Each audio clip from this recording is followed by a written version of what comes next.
മരണത്തിന് ശേഷം ഒരു ജീവിതം ഉണ്ടെന്ന് പറയുന്നു. അത് എത്രത്തോളം സത്യമാണെന്നുള്ളത് അറിയേണ്ടത്. മരണത്തിന് ശേഷം ഒരു ജീവിതമുണ്ട്, അത് എത്രത്തോളം സത്യമാണ്? വിമലിന്റെ നല്ലൊരു ചോദ്യമാണ്. അൽഹംദുലില്ലാ. നമ്മൾ ആദ്യം ഞാൻ ഒന്ന് രണ്ട് കാര്യങ്ങൾ പറയുന്നത് പ്രത്യേകം ശ്രദ്ധിക്കാം. മരണത്തിന് ശേഷം ഒരു ജീവിതമുണ്ട് എന്നതിന് തെളിവ് നമ്മൾ തന്നെ. എനിക്ക് 41 വയസ്സ്. 41 കൊല്ലങ്ങൾക്ക് മുമ്പ് ഞാനില്ല. എല്ലാവർക്കും അറിയാം, 2 മില്ലി ലിറ്റർ ഇന്ദ്രിയത്തിൽ നിന്ന് 200 കോടി ബീജഗണങ്ങളിൽ നിന്ന് ഒരു ബീജം അണ്ഡവുമായി കൂടിച്ചേർന്ന് സിക്താണ്ഡമായി സൈക്കോട്ടായി അത് ഇങ്ങനെ വളർന്നു വികസിച്ചിരുന്ന കുഞ്ഞുണ്ടാവും. ഇതൊന്നുമില്ലാത്ത കാലത്ത്, ശുദ്ധശൂന്യമായ കാലത്ത് നമ്മളെ സൃഷ്ടിച്ചുവല്ലോ. എങ്കിൽ ഇത് വീണ്ടും ഈ പ്രക്രിയ ആവർത്തിക്കാൻ കഴിയില്ല എന്ന് പറയുന്നതിന്റെ യുക്തി എന്താ? ഈ ഇരിക്കുന്ന നമ്മളെല്ലാവരും കുറെ വർഷങ്ങൾക്ക് മുമ്പില്ല, അതിന്റെ കുറെ കൂടെ മുന്നോട്ടേ നമ്മുടെ അച്ഛനും അമ്മയില്ല. ഈ സംഗതികളൊന്നുമില്ല. ഇതൊന്നുമില്ലാത്ത കാലത്ത് നമ്മളെ സൃഷ്ടിച്ചിട്ടുണ്ടെങ്കിൽ വീണ്ടും മണ്ണായതിനു ശേഷം സൃഷ്ടിക്കപ്പെടില്ല എന്ന് പറയുന്നതിന്റെ അർത്ഥം എന്താ?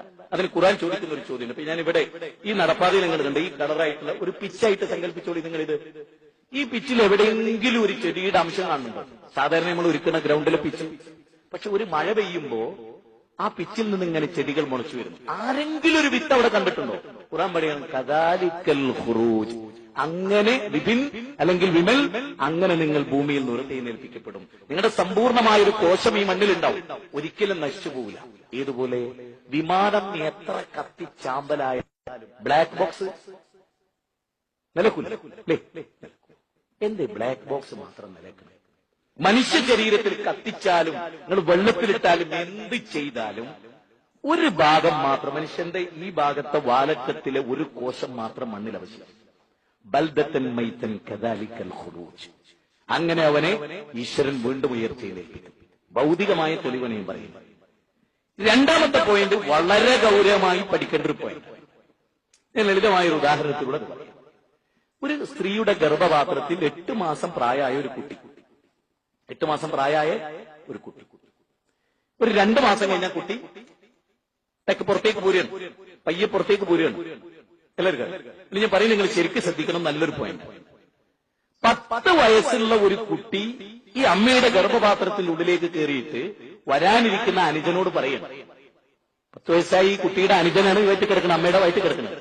ഇപ്പൊ കുട്ടിനോട് പറയണം, മോനെ 8 മാസമായി നീ ഇവിടെ, 2 മാസത്തോട് കഴിഞ്ഞാൽ നീ ഈ ഇരുട്ടാകുന്ന ഗർഭപാത്രമാകുന്ന സങ്കുചിതമായ ലോകത്ത് നിന്ന് അനന്തവിസ്തൃതമായ ഒരു മഹാപ്രപഞ്ചത്തിലേക്കാണ് നീ പോകുന്നത്. അനന്തവിസ്തൃതമായ ഒരു മഹാപ്രപഞ്ചത്തിലേക്കാണ്. 7 ആകാശം, 7 ഭൂമി, സൂര്യൻ, ചന്ദ്രൻ, നക്ഷത്രങ്ങൾ, ഗാലക്സികൾ, സൗരയൂഥങ്ങൾ, വിശാലമായ സാഗരങ്ങൾ, കാട്ടാറുകൾ, ഇതൊക്കെ ഉള്ള ലോകത്തേക്കാണ് മോനെ നീ പോണത് എന്നാരാ പറയുന്നത്? 10 വയസ്സുള്ള കുട്ടി 8 മാസം പ്രായമായ ഗർഭപാത്രത്തിലെ കുട്ടിനോട് പറയാണ്. അപ്പൊ ഗർഭപാത്രം, ഞാൻ കഴിഞ്ഞ 8 മാസമായിട്ട് ഈ ഇരുട്ടറക്കുള്ളിൽ ഇങ്ങനെ കഴിഞ്ഞാൽ ഇതിന്റെ അപ്പുറത്തൊരു ലോകോ, ഇതിന്റെ അപ്പുറത്തൊരു ആകാശോ, ഇതിന്റെ അപ്പുറത്തൊരു ഭൂമിയോ ചോദിക്കുക. സത്യത്തിൽ നിങ്ങൾ ആലോചിച്ച് നോക്ക്, ഈ പറയുന്ന ആളാരാ? ഗർഭപാത്രത്തിൽ ചെന്ന് പറഞ്ഞ ആളാരാ? ഗർഭപാത്രത്തിൽ നിന്ന് പുറത്തുപോയി ഇതൊക്കെ കണ്ടുവന്നൊരു മനുഷ്യൻ ശരിക്കും കണ്ണുകൊണ്ട് കണ്ട് ബോധ്യപ്പെട്ടൊരു കാര്യം എന്ത് പറയാണ്? ഇതുണ്ട് എന്ന് പറയാണ്. അപ്പൊ നിഷേധിച്ച കുട്ടിയോ? നിഷേധിച്ചാലും ഇല്ലെങ്കിലും പുറത്തേക്ക് വരുമോ? കണ്ടാലും ഇല്ലെങ്കിൽ പുറത്തേക്ക് വരും. ഓനോട് ജീവിതത്തിൽ ആരെങ്കിലും ഗർഭപാത്രത്തിന്റെ ഉള്ളിൽ പോയിട്ട് ഇങ്ങനെ ഒരു ലോകം ഉണ്ടെന്ന് പറഞ്ഞിക്കോ? ഇല്ല. സ്വർഗത്ത് പോയിട്ടോ നരകത്ത് പോയിട്ടോ ഒരാൾ ഇവിടെ വന്നിട്ട് നമ്മളോട് പറഞ്ഞിട്ടോ ഇങ്ങനെ ഒരു ലോകം ഉണ്ട്? ഇല്ല. അതുകൊണ്ടില്ല എന്നാ ഇതെങ്ങനെ പറയും? അവിടെ പരിശോധിക്കേണ്ട ഒരു മാനദണ്ഡം എന്താ അറിയുങ്ങള്? ഈ ഗർഭപാത്രത്തിന്റെ പുറത്തുനിന്ന് ഒരു 10 വയസ്സുകാരൻ ഗർഭപാത്രത്തിന്റെ ഉള്ളിലേക്ക് കയറിയിരുന്നല്ലോ, ഓൻ സത്യസന്ധനാണോ എന്ന് പരിശോധിച്ചാൽ മതി. അതായത് ഞാൻ ഇവിടെ ഇരിക്കുന്നത്, ഇപ്പൊ നേരത്തെ വിമൽ പറഞ്ഞു, വിപിൻ എന്ന് പറഞ്ഞൊരു കുട്ടി ഞാൻ പരിചയപ്പെട്ടു. ആരും ആവട്ടെ, ഞാൻ ചോദിക്കുന്നത്, നമ്മള് ഇപ്പൊ എന്റെ ക്ലാസ്മേറ്റ് ആയിരുന്നു ഇരിക്കുന്ന സുരേഷ് എന്ന് വിചാരിക്കാം. ഞാൻ സുരേഷ് ഏട്ടന് ഒന്നിച്ചു വളരുമ്പോൾ ജീവിതത്തിൽ ഒരിക്കലും സുരേഷ് ഏട്ടൻ കളവ് പറയുന്നു. ഞാൻ അദ്ദേഹത്തിന്റെ കൂടെ ജീവിച്ച ഒരു കാലത്തും അദ്ദേഹം കളവ് പറഞ്ഞു എന്ന് എനിക്ക് തോന്നിയിട്ടില്ല. ക്ലാസ്സിലെ ഒരു വിദ്യാർത്ഥികൾക്കും അദ്ദേഹം കള്ളം പറയുന്ന അഭിപ്രായമില്ല. അദ്ദേഹത്തിന് ഏറ്റവും വലിയ ശത്രുക്കൾ ഉണ്ടായിരുന്ന സ്കൂള്, അവരും പറയുന്ന അദ്ദേഹം കള്ളം പറയില്ല. അദ്ദേഹത്തിന്റെ അച്ഛനും അമ്മയും പറയുന്ന എന്റെ മോൻ ജീവിതത്തിൽ ഒരിക്കലും കളവ് പറഞ്ഞിട്ടില്ല. അദ്ദേഹത്തിന്റെ ഭാര്യ പറയുന്ന ജീവിതത്തിൽ ഒരു കളവ് പറഞ്ഞിട്ടില്ല. എങ്കിൽ അദ്ദേഹത്തെ വിശ്വസിക്കാൻ ആർക്കെങ്കിലും എന്തൊരു മടിയുണ്ടോ? മുഹമ്മദ് നബി സല്ലല്ലാഹു അലൈഹി വസല്ലം അതായി ജീവിതത്തിൽ ഒരിക്കലും കളവ് പറയാത്ത. അതുകൊണ്ടാണ് ഒരു ചക്രവർത്തിയുടെ മുമ്പിൽ മുസ്ലിങ്ങൾ ചെന്നു, അവിടെ ശത്രുക്കളും ചെന്നു.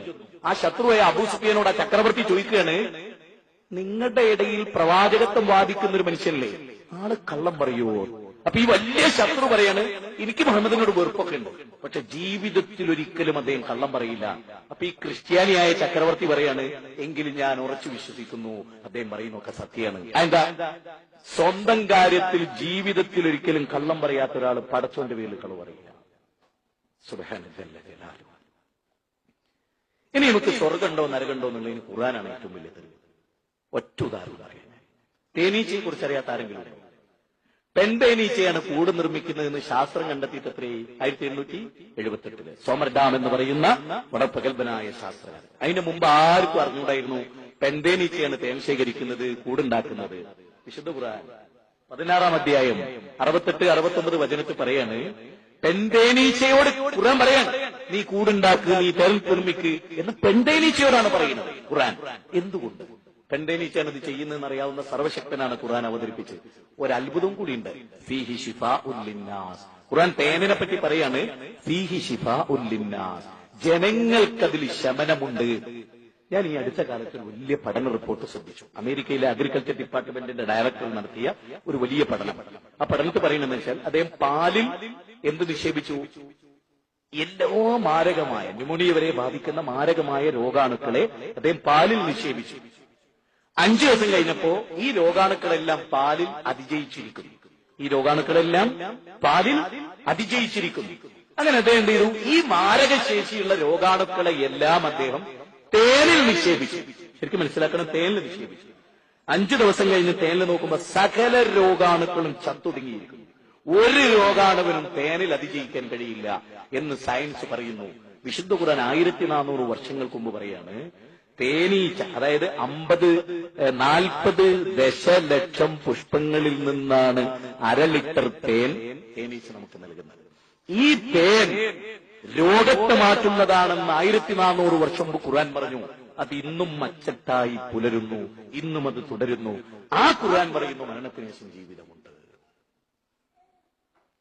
സൂര്യനും ചന്ദ്രനും അതിന്റെ പ്രത്യേകത പോലും ഖുർആൻ പറഞ്ഞു. ചന്ദ്രൻ സ്വയം പ്രകാശിക്കില്ലെന്ന് പോലും ഖുർആൻ പറഞ്ഞു. അത് പ്രതിപ്രകാശമാണെന്ന് 1400 വർഷങ്ങൾക്ക് പറഞ്ഞു. സൂര്യൻ പ്രകാശത്തിന്റെ സ്രോതസ്സാണെന്നും ചന്ദ്രൻ സൂര്യന്റെ പ്രകാശത്താൽ പ്രകാശിക്കുന്നതാണെന്നും ഖുർആൻ എത്രയോ മുമ്പ് പറഞ്ഞു. അതുകൊണ്ട് തന്നെ ആ ഗ്രന്ഥം മനുഷ്യരോട് പറയുന്നു, മരണത്തിന് ശേഷം ഒരു ജീവിതമുണ്ട്. ഡോക്ടർ രാധാകൃഷ്ണൻ ഇന്ത്യൻ ഫിലോസഫിയിൽ പറയാണ്, ചതുർവേദത്തിൽ ഒരിടത്തും പുനർജന്മമില്ല, മരണാനന്തര ജീവിതമേ ഉള്ളൂ, സ്വർഗവും നരകമേ ഉള്ളൂ. രാഹുൽ സാങ്കൃത്യായൻ എന്ന് പറയുന്ന ഒരു എഴുത്തുകാരനെ കേട്ടിട്ടുണ്ടാവും.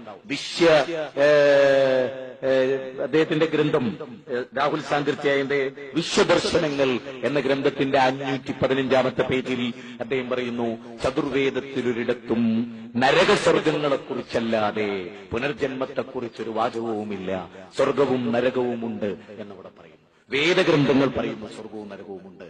അല്ലെ പിന്നെ മനുഷ്യജീവിതത്തിന് എന്താ അർത്ഥം? പട്ടിയെപ്പോലെ, പന്നിയെപ്പോലെ, നായെപ്പോലെ ചത്തൊടുങ്ങാണ് മനുഷ്യരെങ്കിൽ, നീതി നിഷേധിക്കപ്പെട്ട് ലക്ഷോപലക്ഷം മനുഷ്യർ, നിരപരാധികൾ ക്രൂരന്മാരാൽ കൊല്ലപ്പെട്ടിട്ടുണ്ട്. ആ കൊല്ലപ്പെട്ടതൊക്കെ ചില രാഷ്ട്രീയ നായകന്മാരുടെ ചില തിട്ടൂരങ്ങളാണ്. അവർ ശിക്ഷിക്കപ്പെടുന്നില്ല, അവർ ഭരണാധികാരികളാകുന്നു, അവർ സമാധാനത്തിന്റെ നോബൽ സമ്മാനം നേടുന്നു, അവർക്ക് ശിക്ഷ കിട്ടുന്നില്ല. ഈ ലോകം അനീതിയുടേതാണ്. അതുകൊണ്ട് ഖുർആൻ പറഞ്ഞു, ഫമൻ യഅമൽ മിസ്കാല ദർറത്തിൻ ഖൈറൻ യറ വമൻ യഅമൽ മിസ്കാല ദർറത്തിൻ ശർറൻ യറ. അണുമണിത്തൂക്കം നന്മ ചെയ്താൽ അത് കിട്ടുന്നൊരു ലോകമുണ്ട്, അണുമണിത്തൂക്കം തിന്മ ചെയ്താൽ അത് ലഭിക്കുന്ന ലോകവുമുണ്ട്.